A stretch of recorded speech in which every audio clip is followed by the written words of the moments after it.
और polling day पर internet बंद नहीं होगा, ताहम सिक्योरिटी के पेश नज़र कहीं इंटरनेट बंद करने की दरख्वास्त आई तो गौर करेंगे।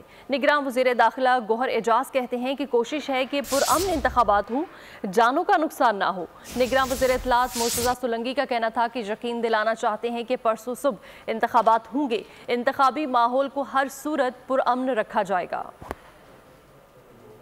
एक ही पैगाम है, forces, civil arm forces, police, हर चीज़ खड़ी है एडमिनिस्ट्रेशन। हम किसी सूरत में नहीं चाहेंगे कि सिंध में, कराची में, किसी भी जगह पे जो है कानून को अपने हाथ में लिया जाए। हमें ख़तरा है उन फोर्सेस से जो हमारे मुल्क को डिस्टेबलाइज करना चाहते हैं। तो उन फोर्सेस को हमने अल्हम्दुलिल्लाह 3 टायर जो है सिक्योरिटी सिस्टम के थ्रू उधर जो है हमने उसको प्रोटेक्ट करने का इंतज़ाम किया। सबसे आगे जैसे हमने बताया पुलिस है, उसके पीछे जो है वो आपकी सिविल आर्म फोर्सेस हैं, उसके पीछे आपकी आर्म फोर्सेस हैं, और उसके साथ साथ बलूचिस्तान स्पेशली में, क्योंकि उसके अंदर एक पोलिंग स्टेशन से दूसरे पोलिंग स्टेशन के दरमियान मीलों मील का फासला है, तो उसके लिए एक स्पेशल एरियल QRF फोर्स भी क्रिएट कर दी गई।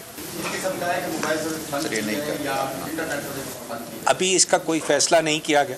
अगर किसी सूबे, किसी ज़िले की तरफ से ऐसी रिक्वेस्ट आई तो उसको उस ज़िले और उस जो है सूबे के हिसाब से देखा जाएगा कि उधर क्या थ्रेट है। आज हम आपको यकीन दिलाने के लिए हाजिर हुए हैं कि परसों इंशाल्लाह सुबह को पोलिंग स्टेशंस खुलेंगे और 12 करोड़ से ज़ायद पाकिस्तानी अपना हक़ राय दही इस्तेमाल करेंगे। सब्सक्राइब करें और बेल दबाएं ताकि कोई खबर रह न जाए।